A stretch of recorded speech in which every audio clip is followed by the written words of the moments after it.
The Throne of Silence, Part 3. I thought she might stop with the old man. He was broken, crawling, silent. But she didn't stop.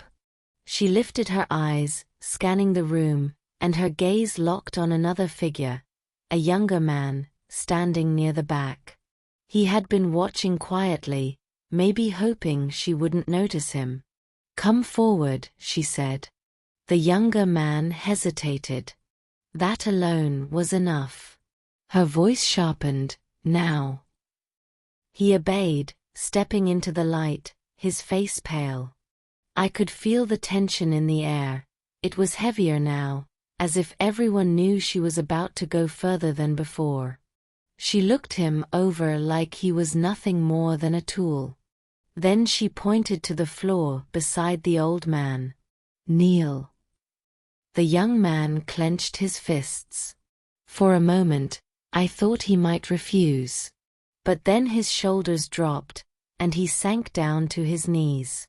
"Good," she said, her voice calm again. "Two bodies. Two lessons. Watch closely." She rose from her chair and stood between them. Her presence filled the room, and I swear I felt smaller just watching her. She turned back to the old man and tapped his shoulder with her hand. "You are broken," she told him. Then she turned to the young one. "You are not. Not yet." Her words hung in the air. I felt my stomach twist, because I knew what was coming. She ordered the young man to lift the tray of scattered grain from the floor. His hands shook, but he did as he told. Then she pointed at the old man, still kneeling, trembling. "Feed him," she said. The young man froze. His lips parted like he wanted to argue, but her eyes silenced him. Slowly he obeyed, taking a piece of grain and lifting it toward the old man's mouth. The old man ate, his face empty. I thought that would be enough, but she shook her head.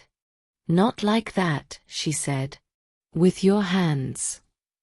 The young man hesitated again. I could see the shame burning in his face. But again, he obeyed, pressing grain into the old man's mouth with trembling fingers. She watched with cold satisfaction. "Yes," she murmured.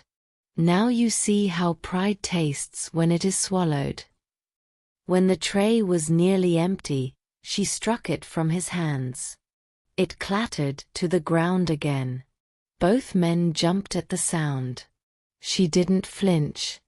"On your knees, side by side," she commanded. They obeyed, silent, broken in different ways. She stood above them, tall, unshaken, her voice cutting through the heavy air. "This is not a game," she said. "This is the order of the world. Two men. Two broken wills. And me, standing." I watched her then, and for the first time, I felt something worse than fear. I felt certainty. She was not finished. The Throne of Silence, the climax. They knelt before her, side by side. The old man broken, the young man shamed. I thought maybe she would stop there, that maybe this was enough. But she stepped closer, her heels striking the floor like sharp echoes. She stood between them, her shadow falling over both. "Look up," she ordered. The young man obeyed quickly, eyes wide, afraid. The old man raised his head more slowly, his body trembling. She let them hold her gaze for only a moment before she struck. Her hand whipped across the young man's face, hard, loud, final. He gasped and dropped his eyes. Then she turned and did the same to the old man. Both now stared at the ground, too afraid to look at her again. "Good," she said. Her voice was calm, but I felt a chill run down my spine. She moved back to her chair, sat down, and crossed her legs. For a moment, silence filled the room. Then she pointed at the floor in front of her. "Crawl," she said. Both men froze. Neither wanted to move. But her eyes left no choice. Slowly, they crawled forward, side by side, until they reached her feet. "Lower," she whispered. They pressed their faces to the ground. I thought she would leave them there, but she leaned forward, her voice sharp again. "Closer."